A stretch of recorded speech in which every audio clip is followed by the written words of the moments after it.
Bienvenidos a este nuevo episodio.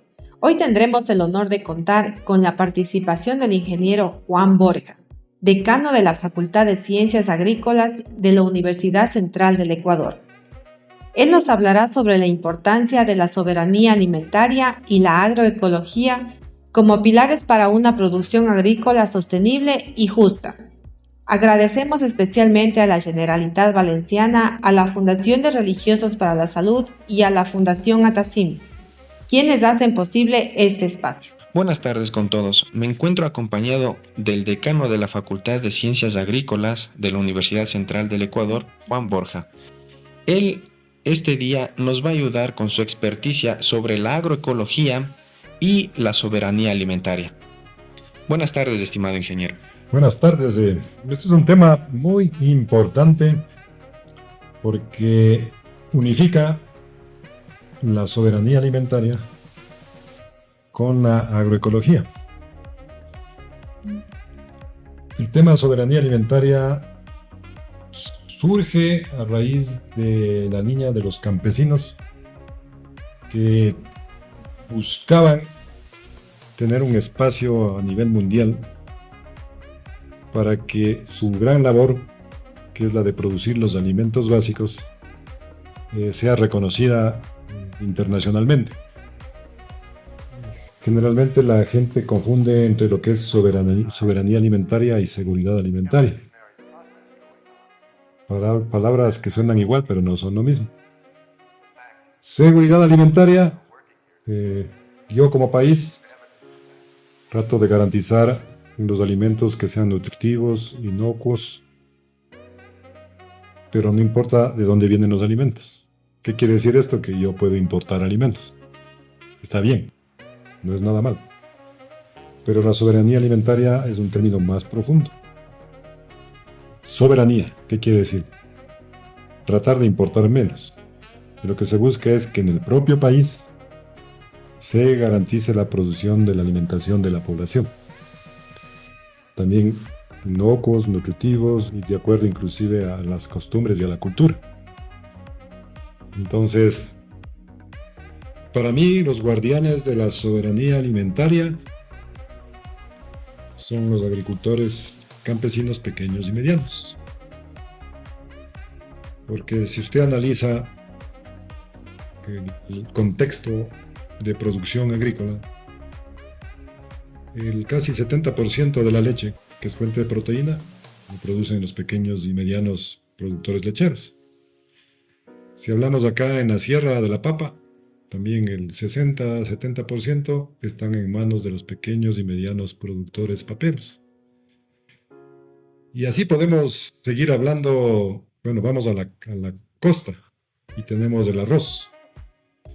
70% del arroz, pequeños y medianos productores arroceros.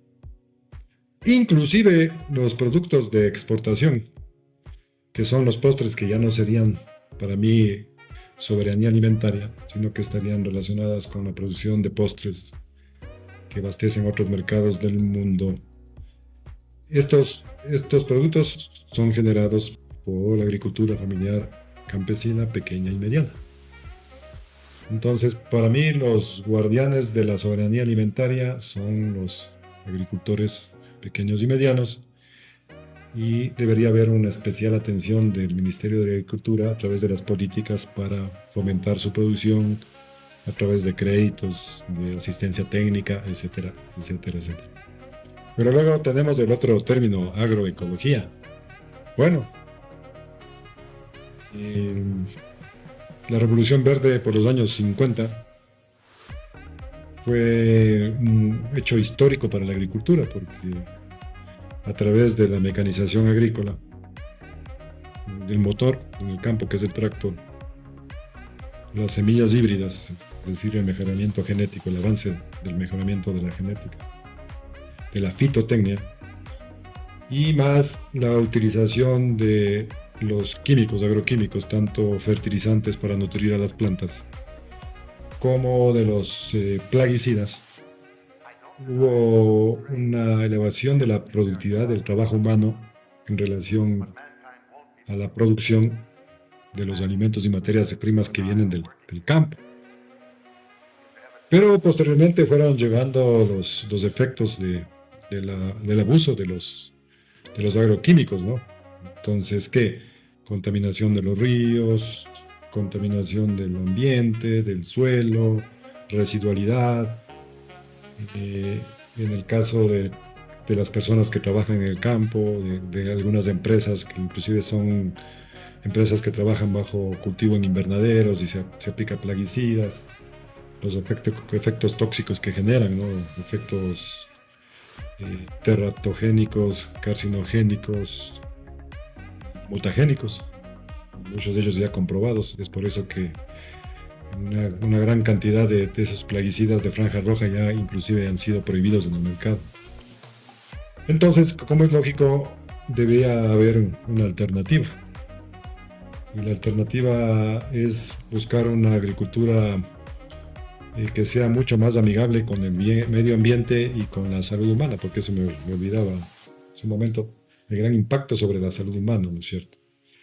Pero también, por ejemplo, sobre los insectos benéficos, sobre las abejas polinizadoras, etcétera, etcétera. Entonces, se tenía que ir pues, en búsqueda de una agricultura más amigable con el ambiente. Pero no solo que sea más amigable con el ambiente, ¿no? Sino que esa agricultura sea sustentable o sostenible económicamente. Porque yo puedo tener un lindo cultivo, pero si es que no me da réditos económicos, dejo de cultivarlo. Entonces, ese es otro elemento importantísimo dentro de la agricultura amigable, dentro de la agroecología, que debe ser económicamente sostenible. Y la otra es que debe tratar de buscar y generar justicia social, debe ser socialmente justa, ¿sí? Creo que esos son los tres pilares fundamentales en los que se sustenta la agricultura ecológica. Y si hablamos de que la agricultura ecológica trata de preservar el ambiente y es más viable inclusive en superficies más pequeñas, y estamos hablando que la agricultura familiar campesina se realiza en pequeñas y medianas superficies, existe un acople perfecto entre lo que sería la agroecología más la agricultura familiar campesina, y me parece que por allá va el mundo, ¿no? Porque las propias empresas transnacionales, que son las que elaboran las moléculas de agroquímicos, también se han dado cuenta de que por ahí es el camino de la agricultura en el mundo, y también están desarrollando ya tecnologías relacionadas con la producción de microorganismos benéficos, de ciertos productos que ayudan a la generación de fitoalexinas que son las defensas de la planta ante agentes bióticos o abióticos. Entonces, un tema muy bonito, algo muy importante y que es algo hacia donde el mundo se va dirigiendo. Pero usted cree, estimado ingeniero, que la agroecología tenga esa potencialidad de poder abastecer los alimentos necesarios para las poblaciones, porque bien es cierto, y es un tema muy importante el que usted tomó, de decir que pequeñas y medianas áreas de producción son las que proveen de los alimentos. Entonces, a miras de futuro, ¿usted cree que la agroecología va a poder suplir con todos esos alimentos o no? Mire, en el Ecuador hay como 840.000 unidades productivas agropecuarias, de las cuales siquiera 600.000 están entre 1 y 5 hectáreas. Entonces, ¿qué implica eso? De que son superficies donde tranquilamente se puede utilizar tecnología relacionada con la agroecología. Porque, bueno, si yo me voy a las superficies más grandes, que son un pequeño número de UPAs, porque la concentración de la tierra en el Ecuador no es equilibrada, no es equitativa. Hay muchas UPAs que son pequeñas y pocas UPAs que son muy grandes. Es más complicado que en una finca de 1500 hectáreas usted pueda aplicar los principios de la agroecología, porque generalmente estas van ligadas a la producción empresarial y se basan en la economía de escala y en el monocultivo. Mientras que en las propiedades campesinas, que también es uno de los principios fundamentales de lo que es la agroecología, es la biodiversidad.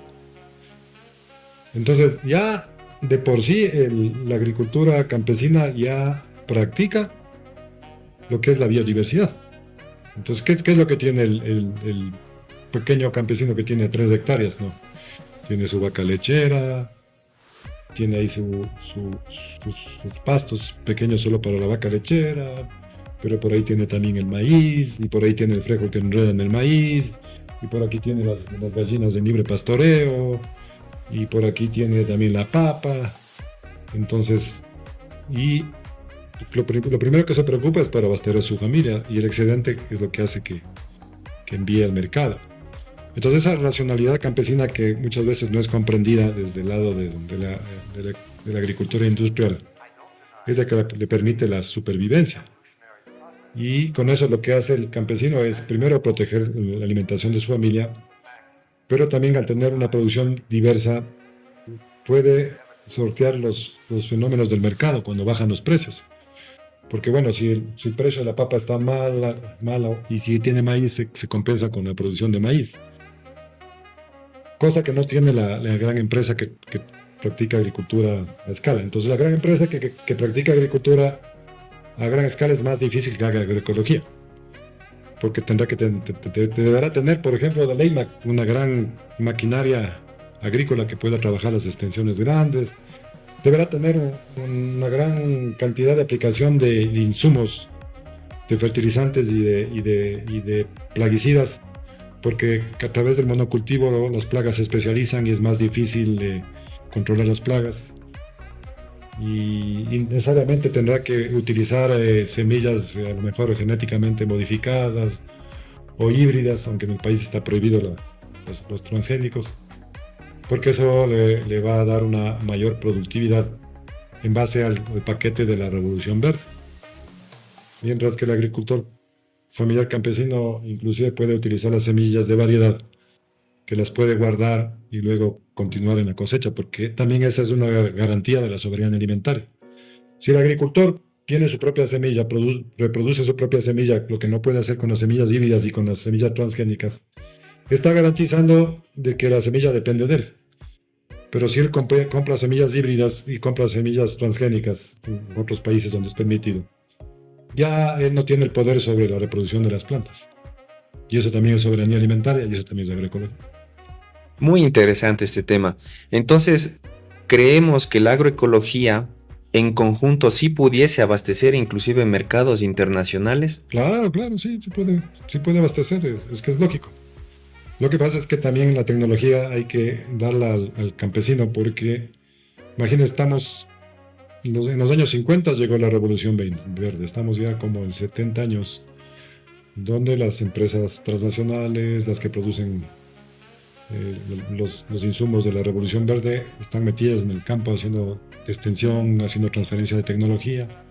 Esa fue una política inclusive de las propias empresas transnacionales para poder vender sus productos. Entonces se generaron los INIAS y se especializó a los países en ciertos cultivos para que a través del paquete se pueda vender.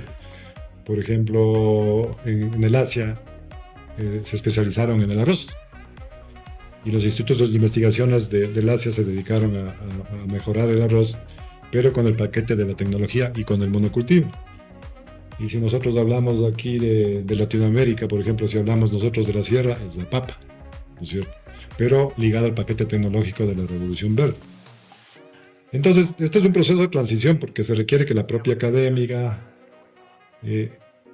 comience a desarrollar procesos tecnológicos ligados más a lo que es la agroecología, pero como yo digo, inclusive las propias empresas transnacionales se han dado cuenta de que hay que apostarle también a productos más sanos, a microorganismos benéficos, a hongos, a bacterias, al BT, al Bacillus thuringiensis, a Trichoderma, etcétera. Ellos están produciendo Pero inclusive esos productos se están utilizando ya en monocultivos. Pero el principio de la agricultura agroecológica no es el monocultivo, el principio de la agricultura agroecológica es la biodiversidad. Y por eso digo que eso se adapta más a la agricultura campesina que a la agricultura empresarial, ¿sí? Es decir, la agricultura empresarial puede cumplir su papel en el país. No soy opuesto a la agricultura empresarial, no cuestiono la agricultura empresarial, solo digo que es diferente que la agricultura familiar campesina. Y los paquetes de la Revolución Verde se adaptan mucho mejor a eso. Y por lo tanto, ellos, por ejemplo, se dedican a generar los productos de exportación, las flores, colaboran con la economía del país porque nos dan divisas, ¿sí? O generan los productos para las empresas agroindustriales, palma africana, etcétera, etcétera. Y la agricultura campesina, que se liga con el tema que es la soberanía alimentaria, es la que produce los alimentos básicos.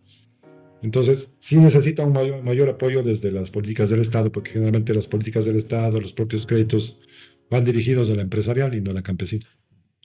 Bueno, como pregunta final, ¿usted cree que el Ecuador va en rumbo a la soberanía alimentaria o no? Una pregunta bien difícil, ¿no? La Constitución contempla la soberanía alimentaria. Entonces, ese es un paso muy importante. Pero si es que desde el Estado no se generan políticas que apuntalen a los pequeños y medianos agricultores a través de créditos, a través de asistencia técnica, es difícil que el Ecuador se enrumbe hacia la soberanía alimentaria. Es más, está en riesgo la soberanía alimentaria. Porque, por ejemplo, el asunto de que tienen pequeñas superficies y viene el problema de la herencia. Y si yo tenía 2 hectáreas y tengo 4 hijos, después cada hijo tendrá 5.000 metros cuadrados. Y ya practicar agricultura en 5.000 metros cuadrados como que ya no es sustentable. Entonces hay otros países, como por ejemplo la propia Francia, España, donde ya los terrenos agrícolas no son un producto de herencia. O sea, hay leyes que si ustedes son 4 hijos, esos 4 tienen que seguir viviendo la agricultura, y si es que los 3 ya no quieren vivir de la agricultura, están obligados a vender a uno de los hijos. Entonces no se puede retasear. Y me parece que eso, por ejemplo, está faltando en el Ecuador. Está faltando políticas de integración. Porque se puede decir, bueno, vamos a una reforma agraria, pero ahorita ya lo que tenemos es un retaseamiento de las UPAs que surgieron como producto de la reforma agraria en el 64, en el 72. Y lo que se requiere es que esas pequeñas parcelas mejor se vayan integrando. Mire, aquí le cuento una investigación que realizó el profesor de Economía Agrícola Darío Cepeda, y con una tesis de grado sobre la producción de flores, de rosas de exportación, pero no llevados por a las empresas tradicionales, ¿no? Los grandes, sino por agricultores campesinos que se asociaron en la zona de Tabacundo. Y ellos se asociaron, y unos tenían media hectárea, otros tenían 1 hectárea, el que más tenía creo que era 5 hectáreas. Y llegaron a sumar como 40 hectáreas. Y a través de esa asociación llegaron al mercado mundial de flores. Y cuando yo estaba de lector y me mandaron para inspeccionar de que se ha hecho la investigación, y yo conversaba con el gerente de la práctica de la empresa, y yo le decía, ¿y qué beneficios saca de la asociatividad? Y él me decía, nosotros tenemos poder de mercado. Parecía economista. Y decía, ¿por qué tiene poder de mercado? Dice, porque nosotros podemos negociar primero por el lado de quien nos venden los insumos para tener precios más baratos. Es decir, él está haciendo ya economía de escala sin a lo mejor saber el término economía de escala. Dice, entonces por ese lado, por ejemplo, las empresas de agroquímicos, bueno, ya no es aquí no estamos hablando de agroecología, pero estamos hablando de empresa campesina y de soberanía alimentaria, aunque es un tema de flores, ¿no? Bueno, estaba hablando de las divisas, ¿no? que son necesarias también las divisas para el país. Y él decía, entonces, si nosotros compramos 100 litros de este producto, nos dan 10 de oferta. Cosa que no podemos tener si yo solo tengo una hectárea y solo necesito 1 litro. entendía el asunto del poder del mercado. Y decía, por el otro lado, nosotros hacemos volumen, y con volumen nosotros podemos negociar mejor en el mercado, porque los que nos compran las rosas necesitan volumen. Entonces, ese mecanismo, ese ejemplo que se da en una empresa florícola de asociatividad, se la puede hacer a nivel de los productores campesinos que generan productos y alimentos básicos. Entonces, sí se requiere más apoyo del Estado, del Ministerio de Agricultura, y que haya sensibilidad y que se comprenda la gran importancia que tiene la soberanía alimentaria y los productores campesinos. Porque caso contrario, si no hacemos eso, a la vuelta de la esquina nos convertiremos en importadores de alimentos y ahí sí estamos mal. Muchísimas gracias por su tiempo, estimado ingeniero. Listo, gracias. Muchas gracias por acompañarnos en este interesante episodio. Hemos aprendido sobre cómo la soberanía alimentaria y la agroecología pueden marcar el rumbo hacia un futuro más sostenible y equitativo. Agradecemos nuevamente a la Generalitat Valenciana, a la Fundación de Religiosos para la Salud y a Fundación Atacim por su apoyo incondicional. Los invitamos a seguirnos atentos a nuestros próximos episodios para seguir aprendiendo juntos. Hasta pronto.